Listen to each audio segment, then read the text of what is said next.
जय जगत गुरु जय भारत।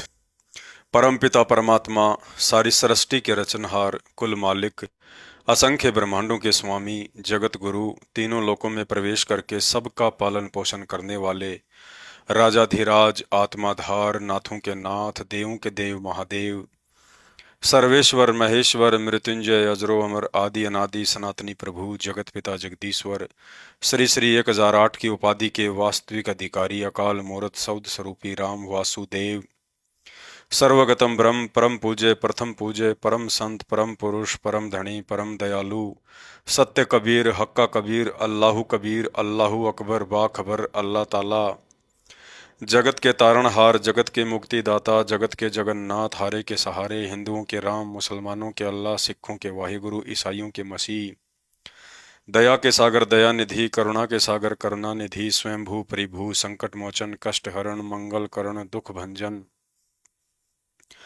अविगत कबीर, निर्विकार निर्विषम परमात्मा, अलय अलेख सतगुरु, आदि अनादि सतगुरु, असली मर्यादा पुरुषोत्तम, असली राम, असली कृष्ण, असली घनश्याम, असली मुरारी, राजाओं के राजा, महाराजाओं के महाराजा, शहंशाहों के शहंशाह, सम्राटों के सम्राट, भगवानों के भगवान, अल्लाहों के अल्लाह, प्रभुओं के प्रभु, मसीहों के मसीह, सच्चे वाहिगुरु, बाबाओं के बाबा, पीरों के पीर, सर्वगुण संपन्न, अनंत कोटि कलाओं के स्वामी, अनंत कोटि ब्रह्मांडों के नायक, योगियों में महायोगी, ध्यानियों में महाध्यानी, सिद्धों में परम सिद्ध, ज्ञानियों में तत्वज्ञानी, ब्रह्म ज्ञानी, महाज्ञानी, परम ज्ञानी, युवा कबीर, समरथ कबीर, असमवात, अमित ओजा, सच्चे रहनुमा, करीम अल्लाह, सुभान अल्लाह, दुनिया के अंतिम पैगंबर, 8 सितंबर 1951 से गांव धनाना, जिला सोनीपत, हरियाणा, भारतवर्ष की पावन भूमि पे प्रकट ब्रह्मा विष्णु महेश के दादा कबीर परमात्मा, संत शिरोमणि सतगुरु रामपाल जी परमेश्वर जी के चरण कमल में देश विदेश से साध संगति से जुड़े हुए हम सभी सत्सेवक भाई बहनों का अनंत कोटि दंडवत प्रणाम। सत्साई भाई और बहनों, शंका समाधान के एपिसोड नंबर 15 में आप सभी का स्वागत है। तो चलिए शुरू करते हैं शंका समाधान। शंका: उपदेशी भगत अपने पड़ोसी या रिश्तेदार के घर शादी विवाह में जा सकते हैं या नहीं? किसी मजबूरीवश जाना भी पड़ जाए तो क्या क्या सावधानी रखनी है? परम पूज्य गुरुदेव भगवान ने बताया कि उपदेश लेने के बाद सामाजिक प्रथाओं, परंपराओं व रीति रिवाज आदि को लेकर भगत व जगत के विचारों में 36 का आंकड़ा हो जाता है। शादी विवाह में व्यर्थ का लेन देन करना, भात भरना, बैंड बाजा, पंडित आदि ड्रामेबाजी व उसमें सहयोग करना भक्ति मार्ग में भक्तों के लिए विष तुल्य है। गुरुदेव भगवान ने बताया कि 3 लोक की सृष्टि ब्रह्मा विष्णु महेश जी से शुरू होती है, और जब इन तीनों देवताओं की शादी इनकी माता दुर्गा जी ने समुद्र मंथन के समय की, तो ना ही 7 फेरे दिलवाने के लिए कोई पंडित जी आया था, ना ही कोई भाती और बाराती आया था, ना ही कोई बैंड बाजा या डीजे बजाने वाला आया था, ना ही कोई हलवा पूड़ी और जलेबी बनाने वाला हलवाई आया था।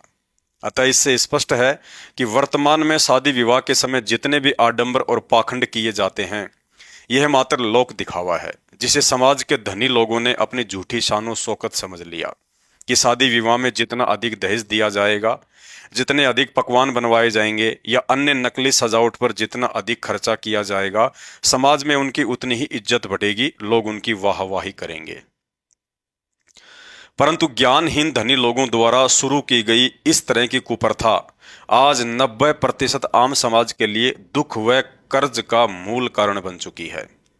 एक सामान्य व्यक्ति भी उन आडंबरों को देख देखकर उतना नहीं तो मजबूरीवश थोड़ा बहुत अवश्य करता है, चाहे उसे कर्जा ही क्यों ना लेना पड़े। फिर सारा जीवन उस कर्जे को उतारने के लिए बैल की तरह मेहनत मजदूरी करता करता मर ही जाता है, लेकिन कर्जा नहीं उतार पाता है। अतः उपदेशी भक्तों को गुरुदेव भगवान ने स्पष्ट तौर पर शादी विवाह में इस तरह के अनावश्यक आडंबर व खर्चे करने या उनमें सहयोग देने के लिए मना किया है, क्योंकि एक भगत का मुख्य टारगेट किसी भी कीमत पर मोक्ष प्राप्ति का होना चाहिए। उसके लिए जरूरी है कि चिंता मुक्त होकर ज्यादा से ज्यादा समय परमात्मा के सुमरण व आध्यात्मिक क्रियाओं को दिया जाए। इसके विपरीत यदि हम भक्ति करते करते भी इन व्यर्थ के सांसारिक चौंचलों में उलझे रहे कि इनका लेना है, उनको देना है, आज वहाँ शादी में जाना है, आज वहाँ इतना खर्चा हो जाएगा, इतना पैसा कहाँ से लाऊंगा, आज उसके बच्चे का जन्मदिन है, उसने हमारे बच्चे के जन्मदिन पर ये गिफ्ट दिया था, अब हमने भी देना पड़ेगा, शादी में जीजाजी क्यों नहीं आ रहे, उन्हें किस बात की नाराजगी है, चलो उन्हें मनाने चलते हैं, अगले महीने शादी की सालगिरह है, कम से कम 50 लोगों के लिए तो खाने की व्यवस्था करनी पड़ेगी। बैंक्वेट हॉल का मिलाकर कम से कम 1 लाख रुपए का खर्चा तो आ ही जाएगा। अर्थात इन व्यर्थ के लेन देन में पड़कर सारा जीवन या तो बैल बनकर कमाते रहो या किसी से उधार लेकर फिर कमा कमा कर किस्तें भरते रहो। और काल यही चाहता है कि इन आत्माओं को जो ये 50-60 वर्ष का मानव जीवन मिला है, इस अनमोल समय का सदुपयोग चिंता मुक्त होकर भक्ति ना करवाकर यूं ही लेन देन और तेरा मेरी के चक्कर में डालकर वापस 84 के फेरे में डाल दूं। भाई और बहनों, पिछले 28-30 वर्षों से सत्संगों के माध्यम से हमें इन दलदल रूपी सामाजिक कुप्रथाओं से बाहर निकालने के लिए गुरुदेव भगवान ने दिन रात एक कर रखी है। अब यदि उपदेशी होकर भी हम भाई बहन इन शादी विवाह, जन्मदिन, भात छूचक या व्यर्थ की परंपराओं से पीछे नहीं हटे या इन कार्यक्रमों में शामिल होकर यूं ही सहयोग करते रहे, तो हम लोग भक्ति नहीं बल्कि भक्ति करने का ढोंग कर रहे हैं और गुरुदेव के साथ साथ खुद के साथ भी बहुत बड़ा धोखा कर रहे हैं तथा इस धोखे की सजा फिर अगले जन्मों में गधा, कुत्ता, सूअर आदि बनकर असंख्य जन्मों तक भुगतनी पड़ेगी। शंका, यदि किसी मजबूरी वश शादी विवाह में जाना भी पड़ जाए तो क्या क्या सावधानी रखें? यदि आपने गुरुदेव भगवान के सत्संगों को ध्यान से सुना और समझा होता तो यह मजबूरी वाला शब्द आपकी जुबान पर आ ही नहीं सकता। अच्छे से ज्ञान समझ में आने के बाद अपना आत्म कल्याण और गुरु वचन की ही चिंता होने लगेगी। उसके बाद दुनिया की कोई भी मजबूरी आपकी मर्यादा खंडित नहीं करवा सकती। आप भी मीराबाई और मंसूर की तरह अपने गुरुदेव के वचन और मर्यादाओं की लाज रखने के लिए घर, परिवार, समाज, रिश्तेदार और दुनिया सबसे टकरा जाओगे। गुरुदेव भगवान का सख्त आदेश है कि उपदेश लेने के बाद अपना या बच्चों का जन्मदिन मनाना या किसी के जन्मदिन में शामिल होना या किसी भी देवी देवता के धार्मिक अनुष्ठान व जागरण, भंडारे आदि में भूल कर भी शामिल नहीं होना है।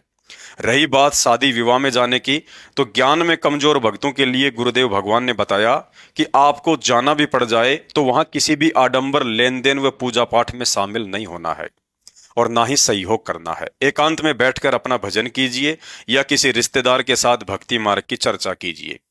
लेकिन हम सब जानते हैं कि पाखंड की दुकान पर जाकर यदि साधु बनने की कोशिश करेंगे तो हंसी मजाक के पात्र ही बनेंगे। अतः ज्ञान आधार तो यही कहता है कि ऐसे भक्ति विरुद्ध कार्यक्रमों में जाने से बचना चाहिए।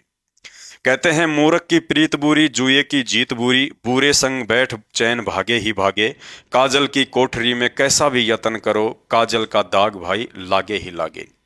क्योंकि शादी विवाह में जाकर आप कितना भी बचने का प्रयास क्यों ना करें, आपके अंदर ज्ञान व दृढ़ता की कमी के चलते किसी न किसी कारणवश मर्यादा अवश्य खंडित होगी। यदि फिर भी आप कहते हैं कि मैं शादी में गया था लेकिन मेरी कोई भी मर्यादा खंडित नहीं हुई, तो यह भी आपकी बहुत बड़ी भूल है। क्योंकि आपके गुरुदेव सतगुरु रामपाल जी भगवान के द्वारा सांसारिक शादी विवाह के विरुद्ध रमैणी के माध्यम से शादी करने की एक नई पवित्र शुरुआत कर दी गई है और उनका आदेश भी है कि हमने केवल रमैणी के माध्यम से ही अपने बच्चों की शादियां करनी है। और उसके बावजूद भी आप अपने गुरु वचन को लांग कर उन्हीं परंपराओं, सांसारिक शादी विवाह में आना जाना नहीं छोड़ रहे हैं, तो ध्यान रहे, वहां जाने से उस पाखंड में आपका भी सहयोग माना जाता है। उदाहरण के लिए, आपने तो बीड़ी पीना छोड़ दिया लेकिन दूसरों को पिलाने में अभी भी सहयोग कर रहे हैं, तो आप उस बीड़ी पीने वाले व्यक्ति से अधिक दोषी हैं। ठीक इसी प्रकार नाम उपदेश के बाद आपने तो शादी विवाह की जगह रमैणी से अपने बच्चों का विवाह करना शुरू कर दिया, लेकिन आड़ोस पड़ोस व रिश्तेदारी में शादी विवाह में जाना नहीं छोड़ रहे हैं, तो आप उन जगत वालों से अधिक दोषी बन रहे हैं। क्योंकि उन्हें तो तत्व ज्ञान नहीं है, इसलिए नहीं छोड़ पा रहे हैं, लेकिन आप तो ज्ञान होने के बावजूद भी पाखंड में सहयोग कर रहे हैं। तो परमात्मा की नजरों में अधिक दोषी आप हैं, ना कि जगत वाले। इसलिए सत्संग सुनकर गहनता से विचार करें और उन पर अमल करना शुरू करें। अन्यथा असंख्य युगों के बाद बड़ी मुश्किल से भगवान ने अपनी शरण में लिया है। यदि इस 2 दिन की झूठी यारी और रिश्तेदारी के चक्कर में पड़कर भगवान को रुष्ट कर दिया तो फिर लेने के देने भी पड़ जाएंगे। शंका, बच्चों की रमैणी कैसे करें व किन किन मर्यादाओं का ध्यान रखें? गुरुदेव भगवान ने बताया कि बच्चों का विवाह संस्कार परमात्मा के द्वारा उनके जन्म से पहले ही निर्धारित कर दिया जाता है। अतः उपदेश प्राप्त करने के बाद भगत को अधिक चिंता अपनी भक्ति व मर्यादाओं की होनी चाहिए, ना कि बच्चों के विवाह की। यदि बच्चे अनुपदेशी हैं तो उन्हें उनका संस्कार ही मिलेगा, अर्थात शादी होगी या नहीं होगी, कब होगी, कैसे घर में होगी, लड़का या लड़की का व्यवहार कैसा होगा, रिश्ता बीच में टूटेगा या आजीवन ठीक रहेगा, आदि आदि। और यदि बच्चे उपदेशी हैं तो उनके संस्कारों की बागडोर परमात्मा के हाथ में आ जाती है। उसके बाद माता पिता उनके शादी विवाह के विषय में अधिक चिंतित ना होकर इसका फैसला अपने गुरुदेव भगवान पर ही छोड़ देना चाहिए। फिर समय अनुसार गुरुदेव भगवान किसी को भी निमित्त बनाकर सारी व्यवस्था स्वतः ही करवा देते हैं। शंका: यदि बच्चों ने पहले से ही एक दूसरे को पसंद कर रखा है तो माता पिता को क्या करना चाहिए? रमणी के लायक युवा उपदेशी बच्चों को गुरुदेव का भक्ति विधान सदा याद रहना चाहिए कि शादी से पहले आपने किसी भी लड़की या लड़के को अपने होने वाले पति या पत्नी की नजरों से नहीं देखना है। ना ही किसी सत्संग या सेवा में रहते हुए उपदेशी लड़के या लड़की ने आपस में शादी की बात करनी है। किसी भी उपदेशी लड़के या लड़की ने शादी से पहले ना ही तो अश्लील बातें करनी है और ना ही किसी भी तरह का शारीरिक संबंध स्थापित करना है।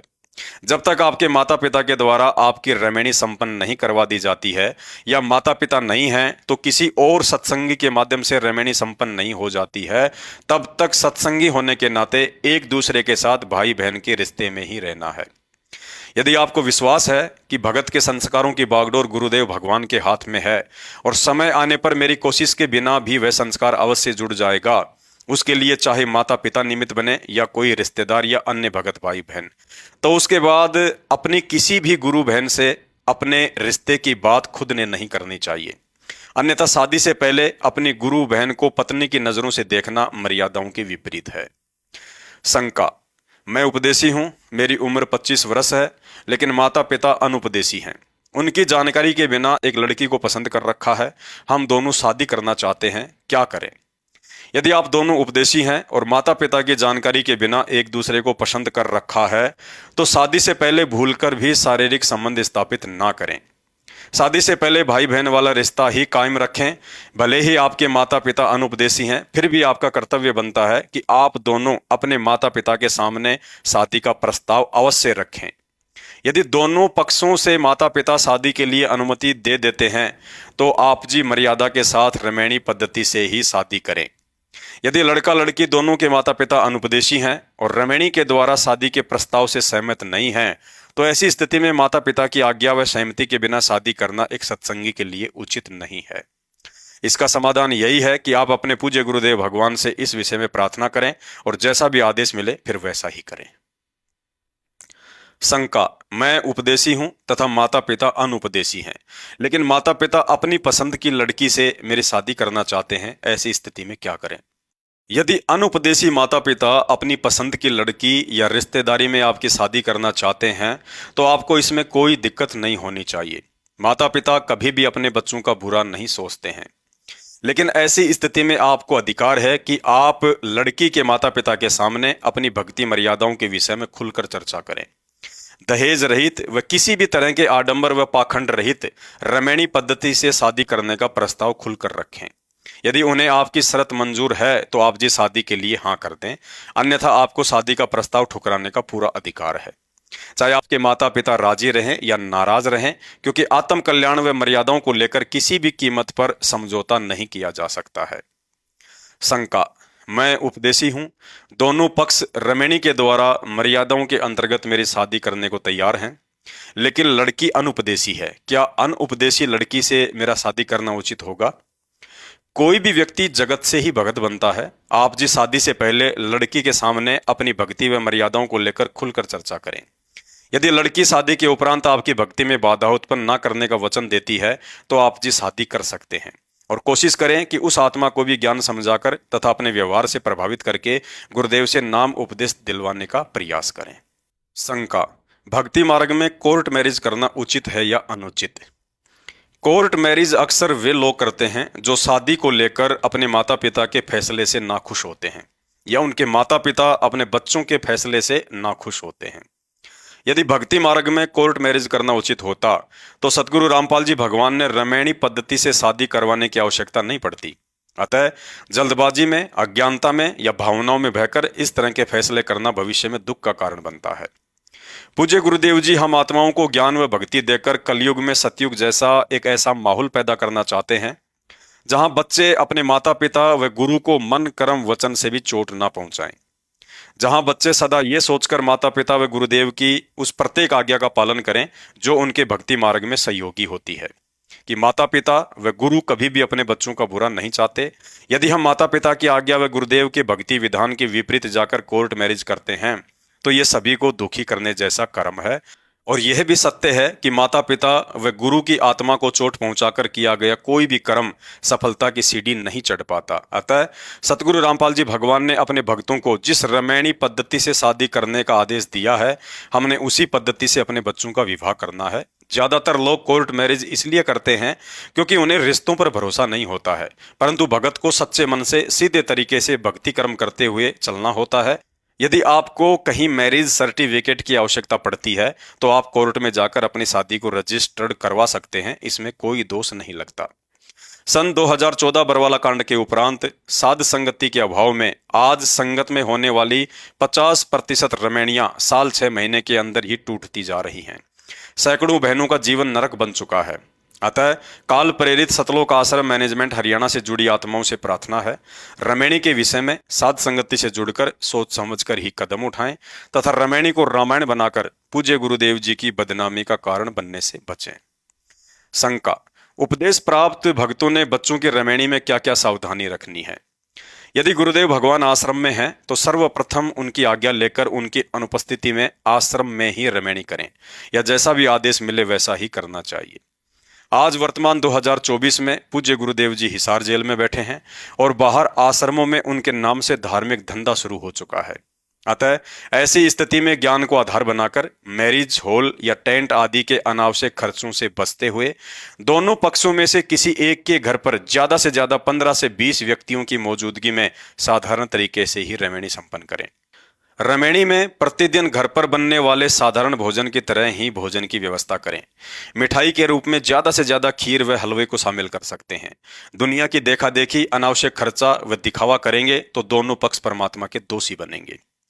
रमैनी के दौरान किसी भी सांसारिक परंपरागत रीति रिवाजों को फॉलो नहीं करना है, जैसे पंडित बुलवाना, टीका या लगन देना, भात भरवाना, बारातियों की भीड़ लेकर आना, दहेज का लेन देन करना, मुहूर्त निकलवा कर रमैनी करना, सोने चांदी या नकली आभूषण पहनकर रमैनी में बैठना, दुनिया की तरह शादी विवाह वाले फैंसी कपड़े पहनाकर लड़का लड़की को रमैनी में बैठाना, विदाई के समय लड़की या माता पिता के द्वारा रोने धोने का नाटक करना आदि के चक्कर में बिल्कुल नहीं पड़ना है।